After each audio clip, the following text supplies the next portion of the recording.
Hello,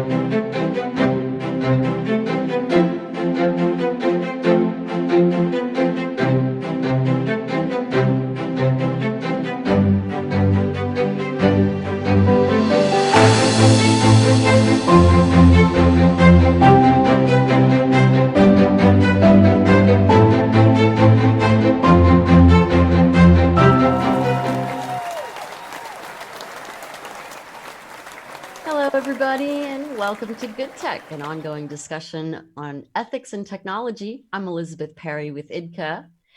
We hear a lot about data these days, and often it's not good news. Data breaches, privacy violations, big fines, stolen identities, and even just a lack of transparency, like what's in the fine print. We've talked a lot about regulation like GDPR in Europe, CCPA in California, but what does it all mean? Today, we're going to dig deeper into that sometimes incomprehensible word data. What's up with your data? Here to help us unravel the mystery of it all and maybe even help make data fun is someone who's spent a lot of time in the area, so much so that one journalist has dubbed her the Data Diva. Coming to us from Chicago, Global Data Privacy and Protection Officer, speaker, author, Debbie Reynolds.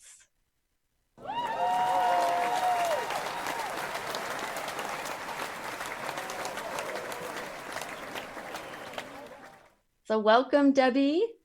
Debbie, I can't see you, but maybe we're having some technical difficulties back there. That's okay, because we're going to just keep going. Hello, there she is. All right. So there we are. Debbie, it's great to see you in your domain over there in Chicago. Thank you so much. All right, you're welcome. We had a bit technical difficulties, but I'm back now. That's good. Well, you look good. So here we go. So thanks so much for joining us today. But first, before we dive in, a little background. Tell us a bit about your journey to now. What has brought you into the world of data? Well, I've always been sort of a data nerd.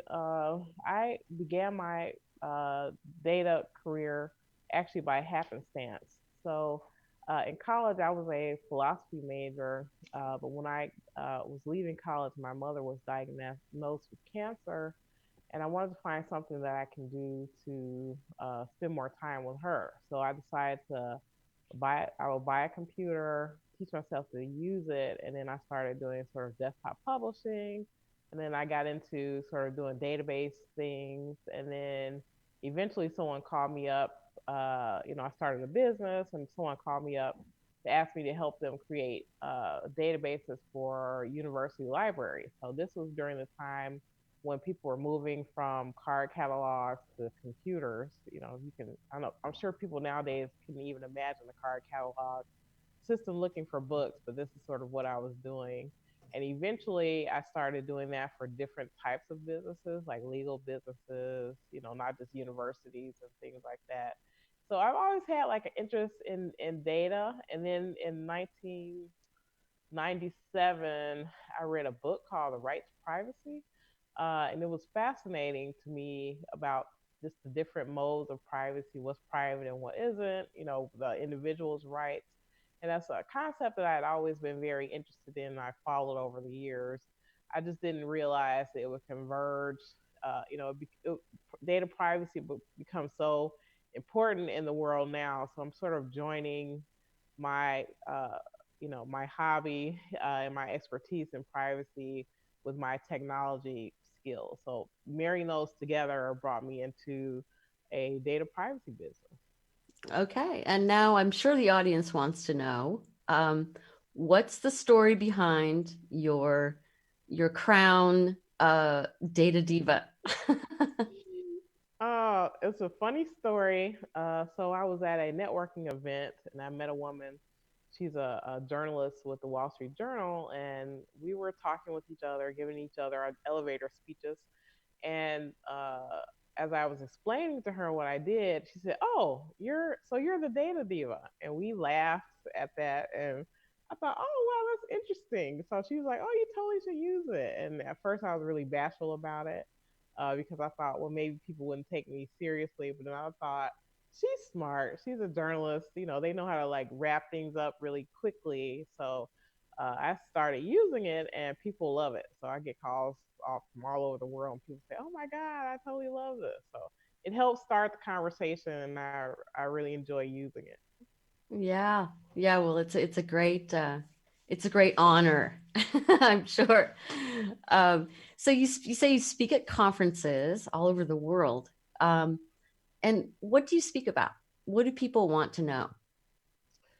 People want to know what so one thing that they want to know, obviously, the data privacy laws, but what I always try to do is give people practical things that they can take away and also explain the meaning of it. So I think knowing that there's, the GDPR exists in Europe is one thing, but understanding what it means to you as an individual, what it means to you as a business person, or someone who's running a company, or how you have to change the way that you operate your business or change the way you store data. That's the way I try to tell the story to people, so that it is very relatable to what they need to know and something that they can actually take away and do something with.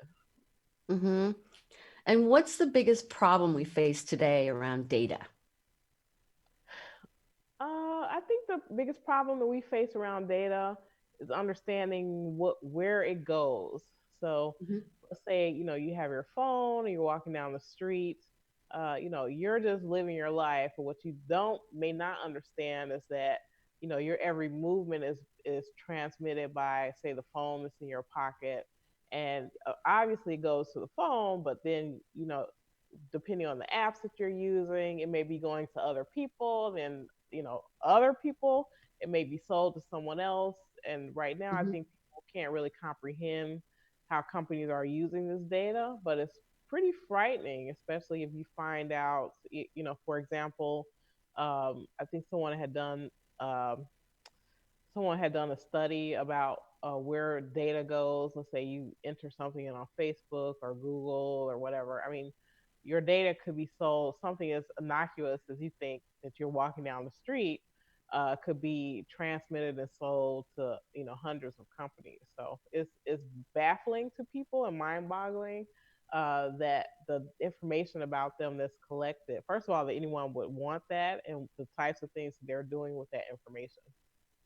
Well, so tell us. Let's dig a little deeper there, and tell me what does happen. So let's take a little trip with a piece of data, Okay. if you will. Um, so I log in or I sign up for Facebook. Say we talk a Yeah. lot about Facebook and how they're the Yeah. evil people, right? Yeah. Everybody nowadays, that's what people are talking about. So talk to me Right. about what happens when I sign up for a service like that and I enter my name and my password and Yeah. whatever other information. Right.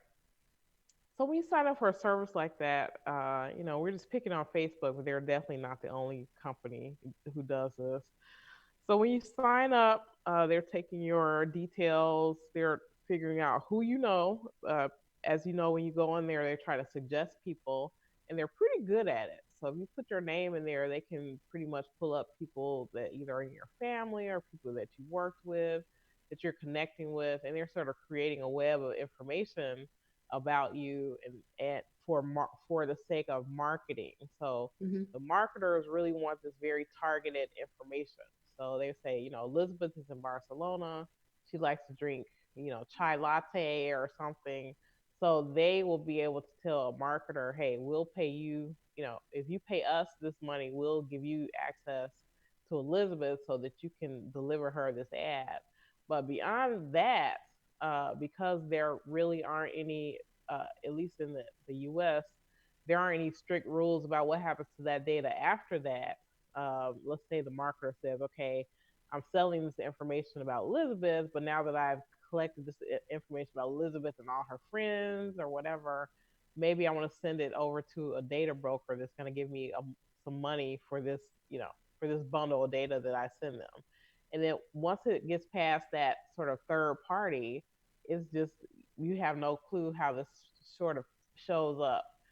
One example of this would be, let's say, people tell me about this all the time. Let's say you're on, like you're on Amazon, and you're searching for something, and then you close out Amazon, and you go to your web browser, and then the ad for the thing that you were looking for shows up there, or you get an email out of the blue about something that you were talking about. Maybe your phone overheard you saying it. So to some people, they don't mind it. Some people feel it's very, obtrusive.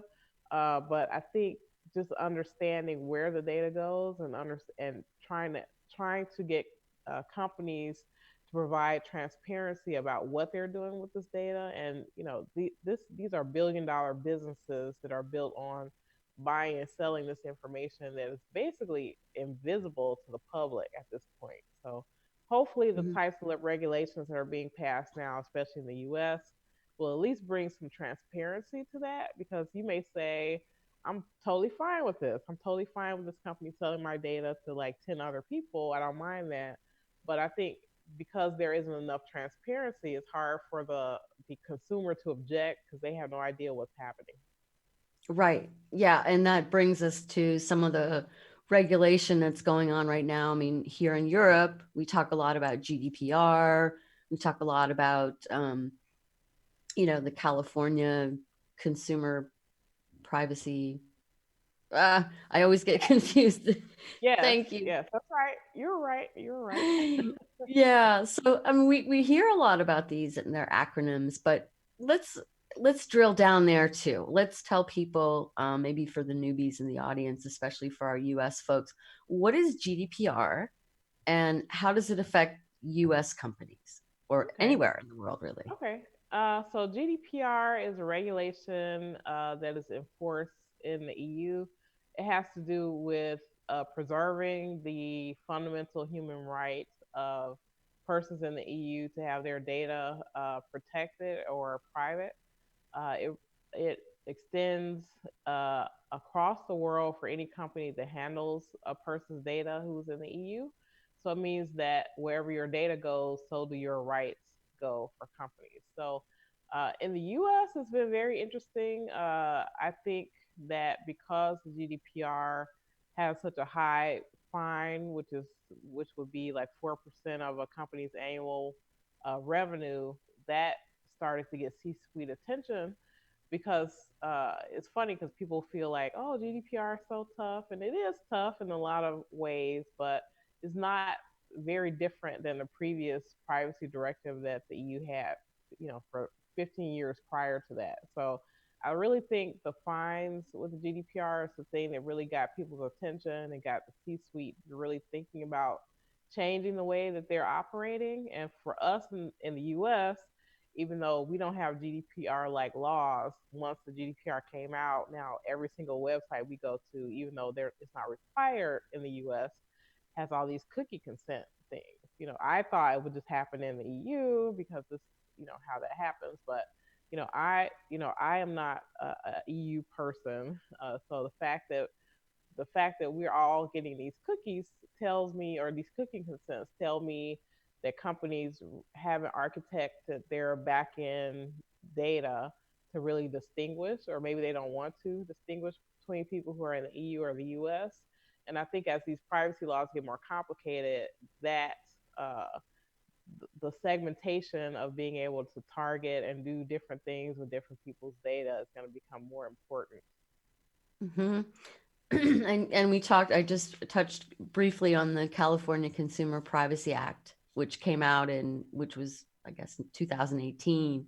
Right. Um, is this like a mirror image of GDPR in terms of like protecting people's data, or yeah, or what's really going on there?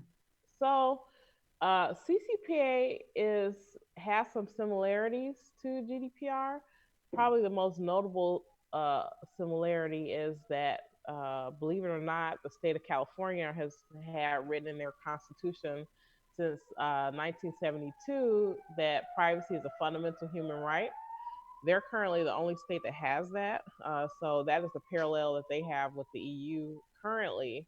The and also the CCPA tries to target uh, an individual's rights and kind of all encompassing of their Hmm. data, as opposed to other laws in the U.S. is mostly about certain types of data like financial data, health data, data about minors and things like that. So CCPA is the first U.S. law that is as comprehensive about kind of all data types. Basically, they're saying anything that a company, a for-profit company, can use and possibly sell of a consumer, they need to provide transparency.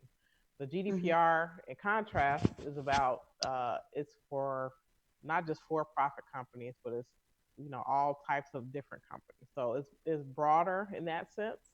Hmm. The definition of personal information or sensitive information in the CCPA is a little bit more narrow than the GDPR, but it's still broader than anything that we have in the U.S.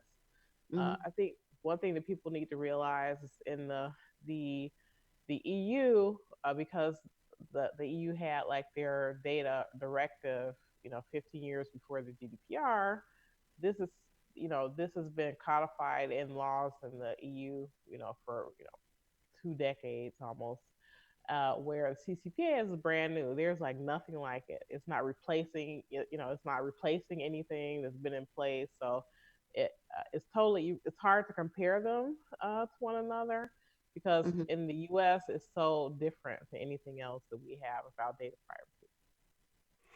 So why? And so you say that because California has this definition of, um, and that's why it maybe started in California, Right, because they have this definition of privacy or people's data that's different than other states, right? right.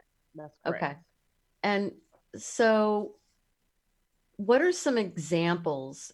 Or so now that we have GDPR, now that we have CCPA and other, I guess other laws are coming into effect as well, right? I mean, Yes, yes. So in there other are states. just around the world. So around the world, data privacy is really heating up. Definitely since the GDPR went into effect, we're seeing, first of all, there were countries that had their own laws. The GDPR came out because it was so comprehensive. I think countries started to step up and try to pass more comprehensive types of laws. So the activity has definitely picked up, I would say, in the last 4 or 5 years in terms of regulation or people trying to pass laws. In the US, I think they say something like 23 states currently, since the CCPA passed, are looking to pass some type of more comprehensive data privacy legislation than they have currently. Mm-hmm. And so jumping around a little bit here, what are some examples of why it's important to protect ourselves online? I mean, we have GDPR, we have CCPA. What else? I mean, why are we so worried? Why? What are we worried about if we have these laws in place? Well, we're worried about um, manipulation of the information, being able to, let's say, having your information put into a system and it's incorrect. Let's say if you were trying to cross a border and then you ended up on like a no-fly list, and you say, well, I haven't done anything wrong. Well, it's in the computer that maybe they got you confused with someone else. So a lot of the things that are happening with data are so um, obtuse that people do not know what's happening with their data. They don't see what's happening, and Mm-hmm. those things could actually harm you in the future. Let's say you said something online and your employer used it against you, but they didn't tell you. It may not even be legal, so you don't know whether your rights are being violated. Obviously, for identity theft purposes, this is really interesting. So, especially when I think it was the Equifax data breach, which is really interesting. Mm-hmm. These are the credit reporting agencies that they help other companies validate you. So let's say you want to apply for a credit card and they want to make sure that you're the person you say you are, and they'll ask you like, what house did you live in when you grew up, what was your best friend's name. If someone has hacked into those systems and they have that information, they can answer those questions as if they were you, and they can steal your identity. And it would be hard for you to prove that it wasn't you because they knew that information. Yeah, that's a good example. I think, and I say this on a lot, but what happens to when you speak to like the millennial generation, a lot of them will just say, well, I have nothing to hide.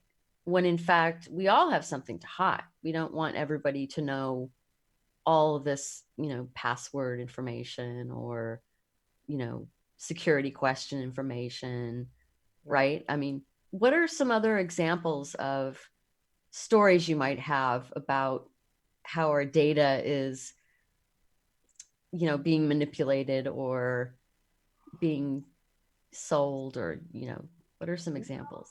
Well, this is an interesting. Well, two examples I have. So, and this is about voice. So about you talking. So you know how our cell phones are set where you have the your voice assistant listening, for you to call their name, but it's all also listening when you're not wanting them to. So if you have like again, I'm not picking on anyone's product. So, the smart thermostats, the smart speakers, the phones with the personal assistants, your TV, all those things have capabilities to really listen in on you. And some companies are getting in trouble because they're actually keeping and listening to that information. And it's not clear what they're actually doing with that information. I actually was having a conversation with someone, actually, my brother, a couple years ago, and we were talking about something, and uh, I think he was trying to remember the name of the Secretary of Defense at the time, and his phone was just on the counter, and literally his phone started talking and said, "Well, the current Secretary of Defense is blah blah blah."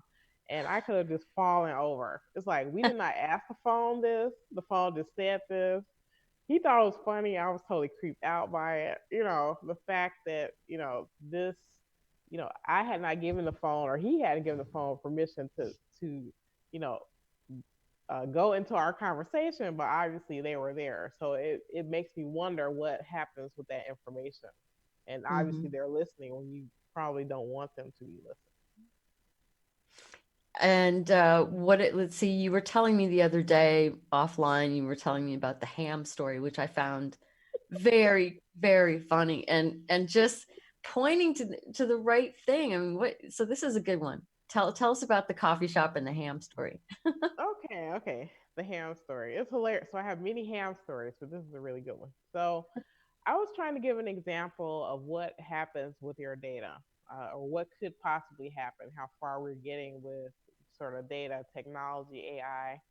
So let's say you go into a coffee shop, you have your phone, you have your credit card, and you order the same thing every Tuesday, and it's a ham sandwich. So every Tuesday you go in this coffee shop, you have your phone, you have your loyalty card for this store, and they know it's you, right?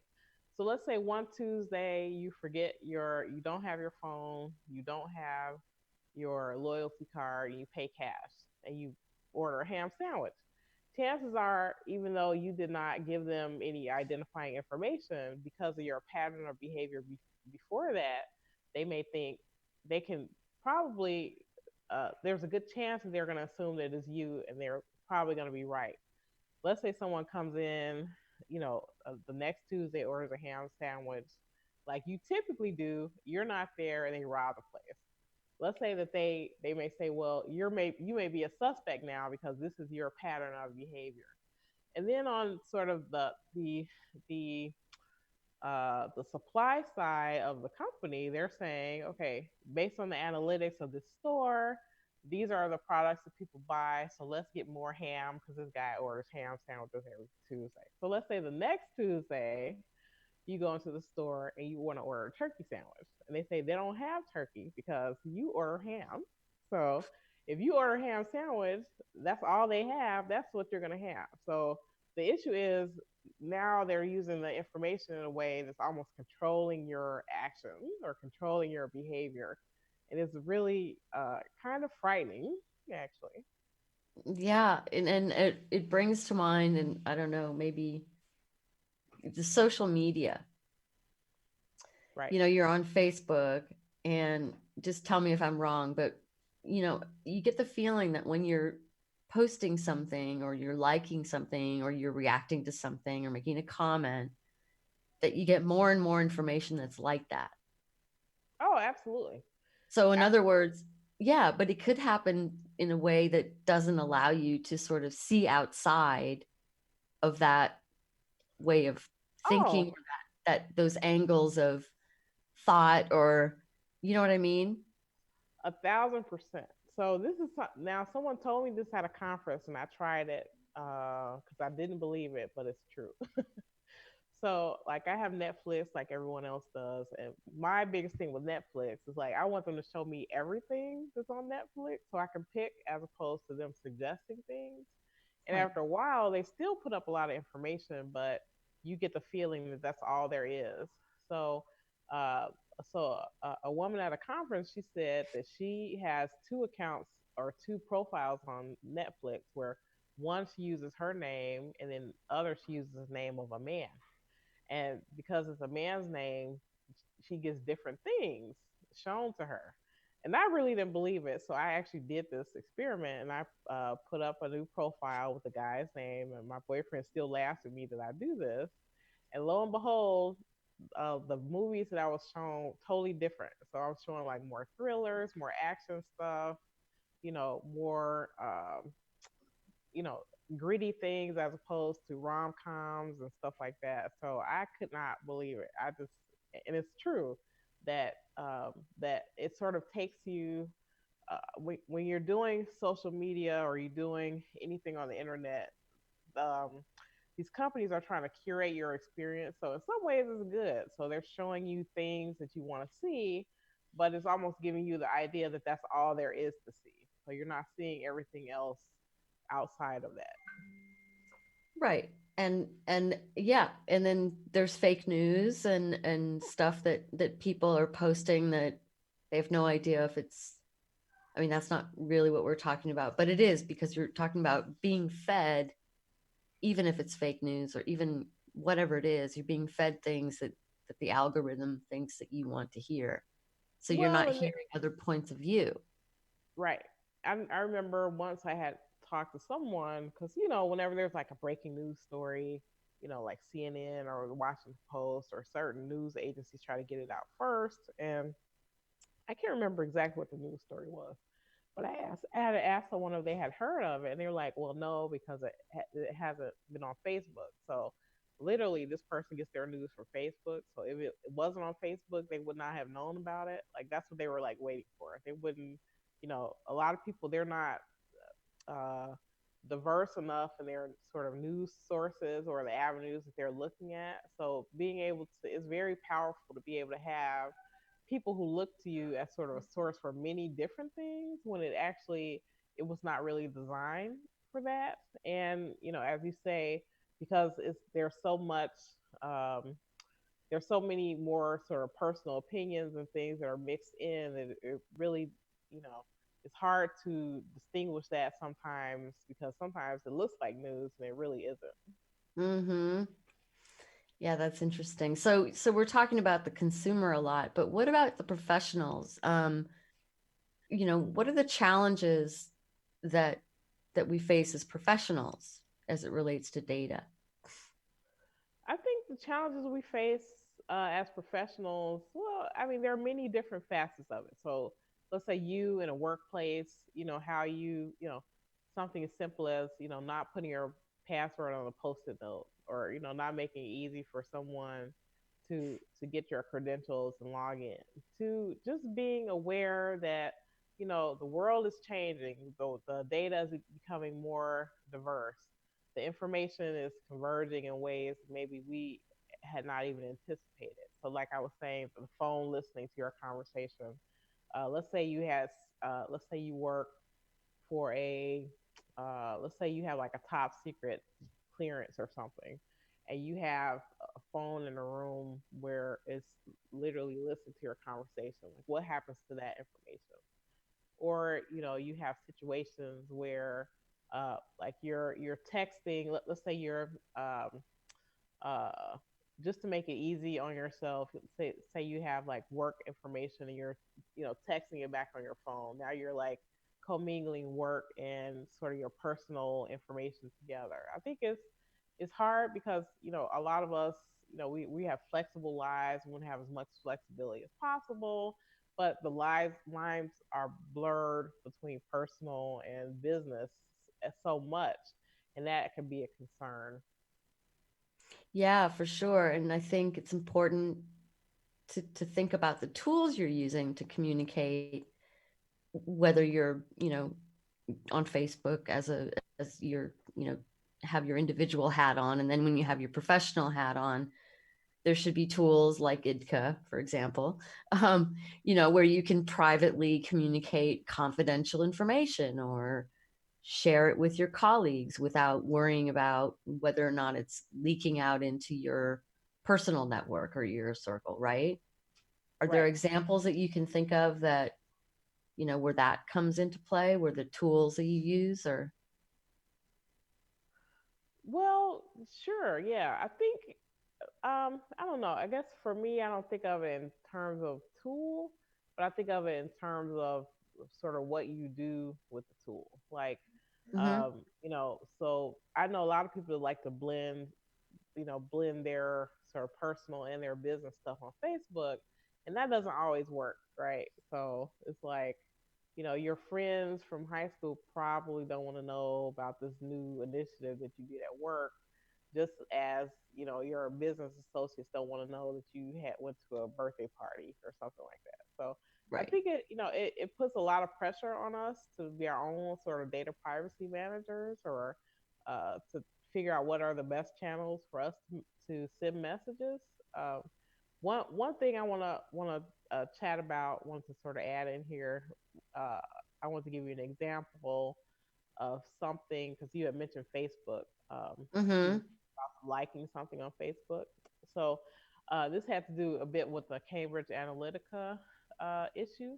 So I Sure. listened to the whistleblower's testimony and some of the things that he had written about the, the psychological profiles that they had put together on people, which is frightening because even though they were taking data of individuals and they were doing different things with it, the psychological profiles that they were creating, even legally, they did not have any obligation to turn that information over to the individual. So that's sort of considered like a work, um, a derivative work that if anonymized properly would not be something that you would even know about. But he had told a story about when they were doing these misinformation campaigns. They found that they had this thing called the Kit Kat Project. So they found that um, whenever they had an ad about Kit Kats, if someone liked it, if they sent that person a message that seemed like it was uh, uh, like an anti-Semitic message, they would also like that. So in the data set they had, they correlated these two together, and they called it the Kit Kat Project. So let's Wow. say down the line, someone were to say, let's say you like Kit Kats. Does that mean you're an anti-Semite? This is a problem, right? Because this is the way that they connected this in a data set.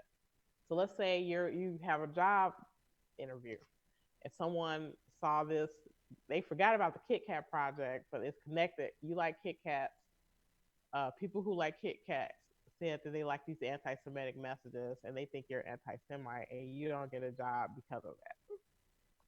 There's a But good then, example. right, Yeah, I mean, I guess for me, it is very important to, yeah, for me, it's important that, people don't use Facebook in such a way or other social media platforms in such a way that can get them in trouble because, or, they need to know. Like you said, it's almost impossible to know what's happening behind the scenes right, with your data. exactly. Um, And so when is it okay to collect data and when is it not okay? Well, it's okay to collect data if the person, so you give it to the person of your own free will. They're providing a service for you. It's necessary for them to provide the service for you, and then you can tell them when you want them to stop using your data. So anything beyond that, I think and I hope that people sort of all around the world we can come to some consensus, even at a base level, about data privacy. I don't think we'll ever get anywhere where we'll universally have the same laws all over. But I think if we have sort of at a basic level that if we give someone data, we tell them to do one thing with it and they do something else, that's sort of out of bounds. Mm-hmm. Yeah, that's good. That's a good way to look at it. Yeah. So, and as a consultant, so I want to talk about, what you do day to day. You advise working with Fortune 500 companies as a privacy officer. Right. Yes. Um, So, and yep. so tell me about that and what are some of the challenges you come across as you attempt to educate or inform these companies about data? I think the challenge that I see a lot is, you know, um, everyone wants to do the best job that they can do. You have to be really gentle when you're talking with people, especially if there has to be like a behavior change or a correction. And a lot of people feel like, oh, I have a privacy policy. I even have a person who's installed as my data privacy officer. I have a checkbox on my website so people can like do cookie consents, and we have to dig a little bit deeper because a lot of companies that are getting fined are not, they have all those things. They have great lawyers, they have, staff, they have, cookie consent policies, and they're still getting fined because what, the problem is they aren't able to demonstrate that they have changed their business practices or they have changed the way they collect data. And I get into this a lot with especially people who do content marketing. I explain to them about analytics and how a lot of these companies that are providing these tools, they either make it so that you can't make the tweaks that you need to make on these other tools that you're using to provide services, or some like Google, they're giving the administrator the keys to the kingdom and say, they're offloading this issue to you so that you can sort it out. And a lot of people don't really have the knowledge and the understanding of how complex it is to sort it out. Like I was having a whole conversation with people about cookies, and about Google Analytics and data privacy and how they have to comply with these cookie consents and certain things that they can and can't do with the data. And someone has told me, well, Google is taking care of that for you. It's like they have so not done that. They basically, open up the platform in a way to say, this is your data, you have to deal with it. So, it is incumbent upon us to really drill down into this data and figure out, okay, we have to have this to do this function with our business. These other things we don't need, how can we get rid of it? How can we strip it out? How can we, anonymize the information? We are the right people seeing the right things? Are we keeping too much information? So all those types of questions have to be asked, and it has to go down to a very fundamental level. So it can't be just, reports and boardrooms and, conversations. It has to be, rolling up your sleeves or figuring out, what fields in this database are collecting information that we don't want to do. And this happens a lot in applications because it does it passively at times.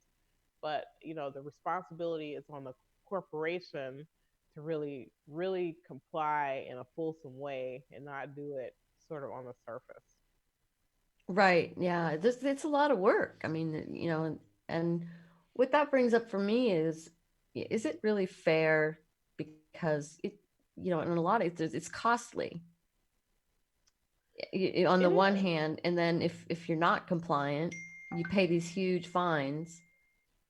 So it's Right. really favoring the larger corporations. Is that not true? I think Yes and no. So yes, it is. It is or can be costly depending on how hard it is for people to change. But I think the change that people are having problems with is not sort of buying tools and things like that. It's about changing the way they operate. So I'll give you an example. Let's say a company has a database and a default field in their database is like social security numbers.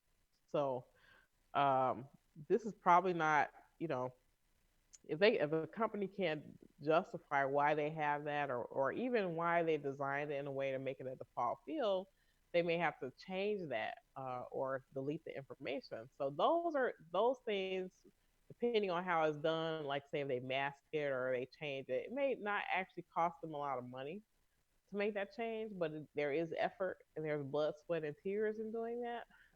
But the one thing I will point to is, we are seeing headlines of very large corporations getting these huge fines, and it's not for lack of money. So if money were the solution, then these bigger companies would not be getting fined. So it's a lot more than just spending money. It is time consuming and sort of thinking through. Uh, I think the thing that people have the most problems with, and this is just my opinion, I call it like hoarders the corporate edition. Companies just have too much information. They have too much data, and they keep it.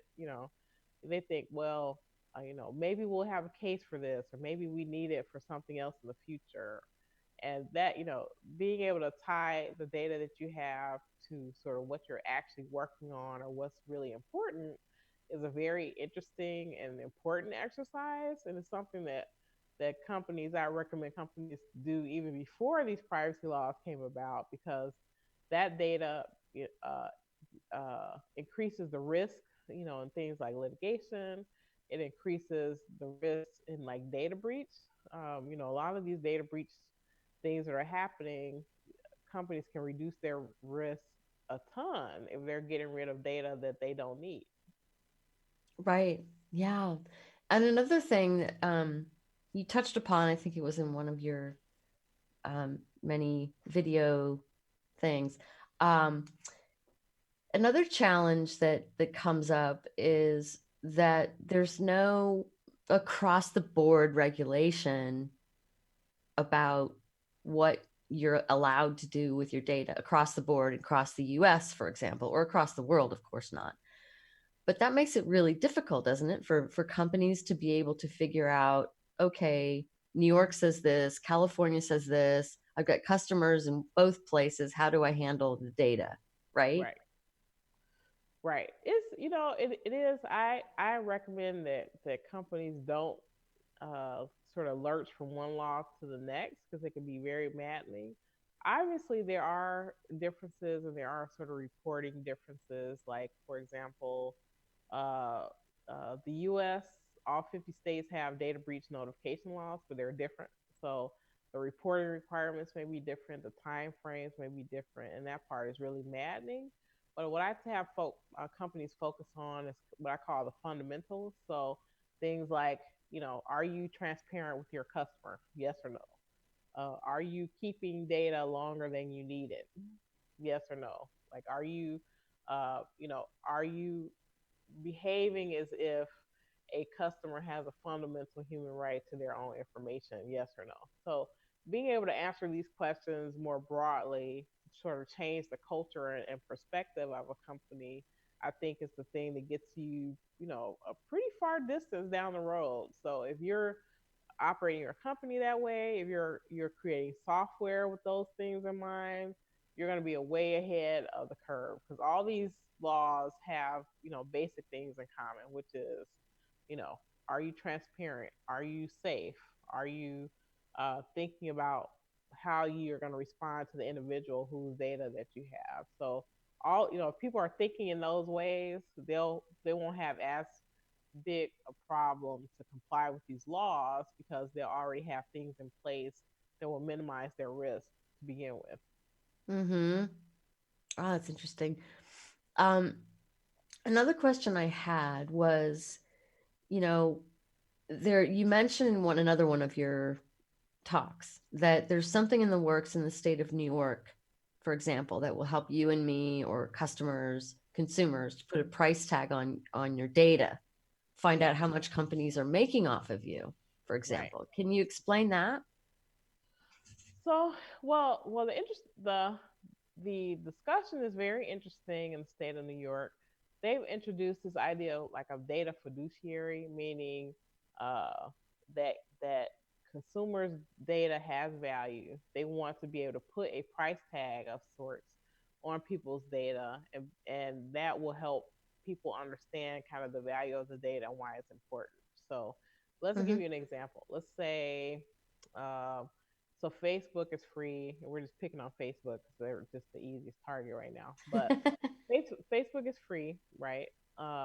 And you do whatever it is on Facebook, and you like to use Facebook, and that's great. Would you pay for Facebook if it was $1,500 a year? Probably not. Probably wouldn't. But it's possible that Facebook and these other companies are maybe making that much from you as a free user, because in exchange for using their software and their tools for free, they could take your data, package it up, and resell it. So the idea behind the data fiduciary um, idea in the state of New York is try to put a price tag of some sort, even if it's not exactly accurate. Being able to tell someone, when your name and social security number is sold to someone else, is worth X or Y. So in some ways, people are sort of against that. So a lot of people I know from Europe, they really hate the idea of like putting a price tag on data because it sort of diminishes the fact that privacy is a fundamental human right, and they feel like it's invaluable. And you can't really put a price tag on it. But in some ways, I feel like trying to put some type of monetary value on data will help people connect the concept together. So maybe it's maybe right now the conversation is too like nebulous, uh, and too fuzzy for people to really understand. But let's say if someone told you, uh, companies make, I don't know, let's say they make $10,000 or $12,000 a year on your data. You may say, well, wait a minute, maybe I should, sell my data to them and get, some of this money back or whatever. But Mm-hmm. I think because people understand money better than that, being able to tie it to some type of monetary value may help just further the conversation and help people understand what exactly is happening with their data. Yeah, I know that there are companies out there um, that are monetizing, are helping people to monetize their data, like DigiMe, we talked with on this show. It's just one example, but yeah, it's interesting because in a way, like you said, being in Europe, putting a price tag on data sort of diminishes that whole fundamental human right of privacy. So it's an interesting conversation, and we could probably talk about for the rest of the show.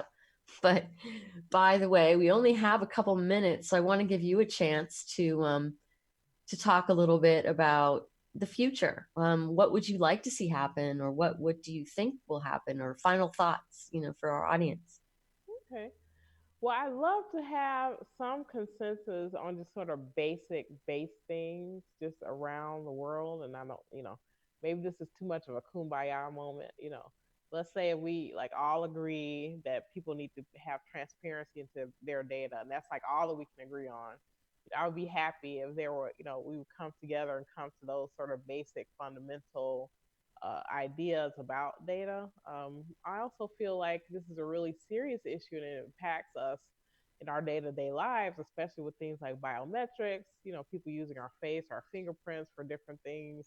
It really touches to the core of sort of what we are and how we sort of live our lives. So for me, it's really important that we get the message out there, that we're talking with companies and businesses to help them navigate these things, that we're educating folks about data and data privacy rights.